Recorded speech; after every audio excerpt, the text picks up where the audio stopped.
Hello and buongiorno amici! I'm Peter and here I'm telling you stories about the most interesting European cars of the 80s and 90s. Today we are talking about a car that isn't very well known despite its famous name, Maserati Ghibli, also known as AM336. But before we start, don't forget to subscribe to my channel to never miss a new video. And if you have already subscribed, thank you so much! Now, let's get back to the car. Maserati has a tradition of naming its car after various winds. Ghibli is the name for the hot dry wind of the Libyan desert. For the first time Maserati used this name in 1967 for a beautiful two-door 4 seats Grand Tourer with a V8 engine produced until 1973. It was a very good and remarkable car. But we won't talk about it today, because it is out of the time period for this channel. In 1968, Maserati was sold by the Orsi family to Citroën, with big plans for development. But after the 1973 oil crisis, the demand for the fast and fuel-hungry sports cars fell dramatically. Maserati lost half of its sales, and the company found itself on the brink of bankruptcy. At the same time, Citroën itself went bankrupt and merged with Peugeot. Maserati was set for liquidation. But the Italian government prevented this and helped to find a buyer for Maserati assets. It was Alejandro de Tommaso, an Argentinian businessman of Italian ancestry. De Tommaso lived in Italy for 20 years by that time and was known as a racing driver and owner of several car and motorcycle companies, including De Tommaso Automobili, Ghia, Benelli, Moto Guzzi, and Innocenti. De Tommaso immediately began reforming the model line to make it simpler and more affordable. The first new Maserati cars were based on the old De Tommaso's models with Maserati engines. Maserati Chialami derived from the De Tommaso Longchamp, and the third generation of the sedan Maserati Quattroporte was built on the basis of the De Tommaso Deauville restyled by Giorgetto Giugiara. In 1980, a new line of cars was introduced under the name Maserati Biturbo, with a front-engine rear-wheel drive arrangement. The main feature of this family of cars was its twin-turbocharged V6 engine, the first one in the world for a production car. This engine was the development of the 90 degrees V6 engineered by Giulio Alfieri. The Biturbo family included coupes, sedans and convertibles, and was very successful for Maserati, with over 40,000 cars sold during the 80s. In 1989, half of the company was sold to Fiat, and in 1993 Fiat bought the rest of the Tommaso's shares in Maserati. The cars of the Biturbo family were discontinued, except for the GT models. The top-of-the-line Coupe Chamal with a twin-turbo V8 engine, and the hero of this video, the V6 Maserati Ghibli, with the model name AM336. The new Ghibli was built as a future development for the Biturbo and combined the familiar platform and body shape with the updated engines and external design. Maserati produced this car until 1998, when the new coupe, the 3200 GT, was prepared by Fiat. By the way, Maserati started using the name Ghibli again in 2013 for a 4-door sedan produced until today. It's interesting that the 3 cars bearing this name have nothing in common except the name itself. The exterior design of the second Ghibli was based on the design of the Biturbo family. Initially, this concept was created by Pierangelo Andriani in 1977. Andriani is also known for designing Cagiva and Benelli motorcycles and various luxury boats and yachts. In 1988, the designs of Biturbo models were updated by famous Marcello Gandini, who we know for the creation of Lamborghini Miura, Lamborghini Countach, Renault 5 Turbo, and the first concepts of Bugatti EB110. And later Gandini created the designs of the new Maserati models based on the Biturbo platform, Maserati Chamal and Maserati Ghibli. I personally consider the design of the Ghibli a little controversial. On the one hand, the sharp lines and angles of the body, very popular in the 80s, looked a little outdated in the 90s, and the look of the car itself was a little boring. But at the same time, the car looked very balanced and it was distinctive. Maybe it wasn't beautiful, but it wasn't ugly at all. It was rather a small car with a length of 14 feet or 422 centimeters and a height of only 51 inches or 130 centimeters. But it was surprisingly spacious inside with enough room for 4 adults and a relatively large trunk. It was very comfortable and the quality of interior materials was impeccable. Under the hood, all Ghiblis of this generation had a V6 engine with 24 valves and 2 turbines. but the displacement and power of the engines could be different for different markets. At that time, Italy had prohibitive tax regulations for cars with engines over 2 liters. So, for the Italian market, Ghibli had a 2-liter engine with 302 horsepower, a top speed of 255 km or 158 miles per hour, and 0 to 60 miles per hour in 5.7 seconds.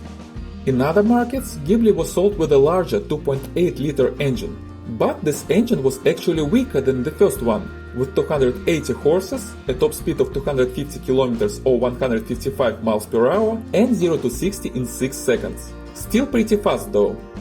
In 1994, Maserati made 27 cars for its own racing series Ghibli Open Cup, which took place in the 1995 and 1996 seasons.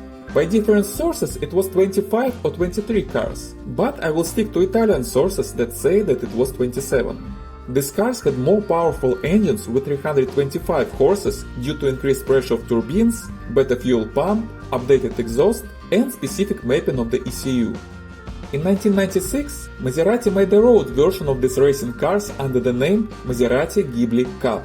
These cars had some updates of the exterior appearance and the same powerful engine as the racing cars, with 325 horsepower, a top speed of 270 km or 168 miles per hour, and 0 to 60 in 5.6 seconds.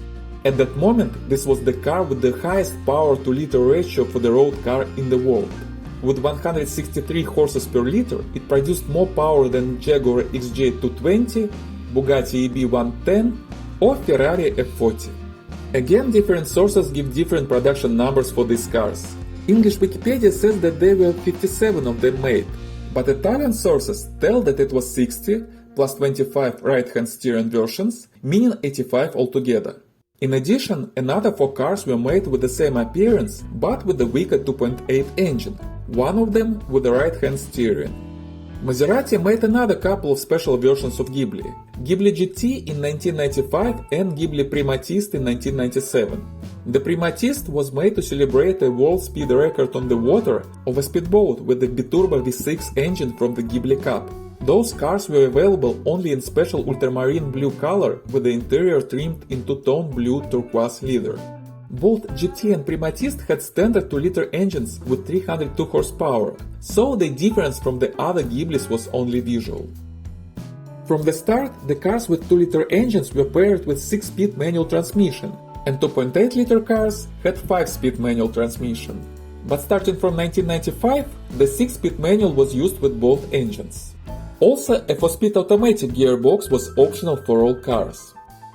So, what kind of car was the Maserati Ghibli of the 90s? Well, it was almost perfect. It was very fast, very powerful and very dynamic. It had awesome sound. It had perfect suspension and steering, making driving the car extremely pleasant, especially on curvy roads. At the same time, the Ghibli was spacious and comfortable with enough room for passengers and even for luggage, more than enough for an aggressive GT car. It had a beautiful, expensive interior trimmed with Alcantara and real wood. In many ways, this car was a piece of art, and at the same time it was universal, taking the best of both worlds. You could easily and comfortably drive it as your everyday car, peacefully and relaxing. But if you wanted to have some fun, you could just press the gas pedal and the car turned into a real beast over 3500 RPM, capable of anything you could do on a public road. So why do I think that it was almost perfect? Well, the exterior design could be a little more entertaining and brighter for a car with such outstanding capabilities. This is the only flaw that I can see. But the customers at the time of production saw some additional imperfections of this car. First, the price. In 1993, the Ghibli cost around 125 to 150,000 US dollars in today's money. It wasn't the most expensive car in the world at the time, but you really had a lot of cars to choose from in this price range. And Maserati didn't have the strongest brand power at the time. An additional concern was the quality of the cars. Not the quality of the Ghibli itself, but the quality of the whole biturbo family in the 80s. The Maserati cars had notoriously bad assembling quality and reliability during the 80s in the De Tommaso era, and this cast a grim shadow on the whole brand. Actually, the Ghibli itself had a rather good assembling quality, particularly the cars made after 1994. They were very reliable if maintained properly. It was the time when Fiat came to the company and started improving its production processes. But Maserati still was perceived as a manufacturer of unreliable cars, and this very negatively influenced the sales. The Ghibli was doomed to pay for the sins of its ancestors. In total, about 2,300 cars were produced between 1992 and 1998. It wasn't bad for an expensive car, but it was less than Fiat wanted. For comparison, the Maserati 3200 GT that replaced the Ghibli in the model line was sold in a quantity of almost 4,800 during 4 years of its production. So the Ghibli wasn't a commercial success for Maserati, but it was a very interesting, fun to drive and remarkable car. An almost perfect car and some kind of forgotten treasure.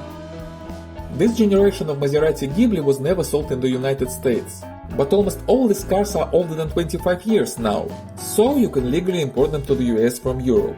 And if you do want one, check out my website by the link in the description below. In Europe, typical listing prices for Maserati Ghibli in good condition now are from 20 to 45,000 euros with some place for negotiating. Special versions like Ghibli Cup or Primatist are listed from 50 to 95,000 euros. I cannot say that this is cheap, but I think it's fair enough for such an interesting car produced in limited quantity. It's definitely an interesting car for car collectors. Well, thank you very much for watching. If you have experience of driving this Maserati Ghibli, please tell me about it in comments below. Thank you so much for sharing your impressions and thoughts. And if you like this video, please give me a thumbs up and subscribe to the channel. New interesting stories are coming soon. Grazie mille amici, and see you next time.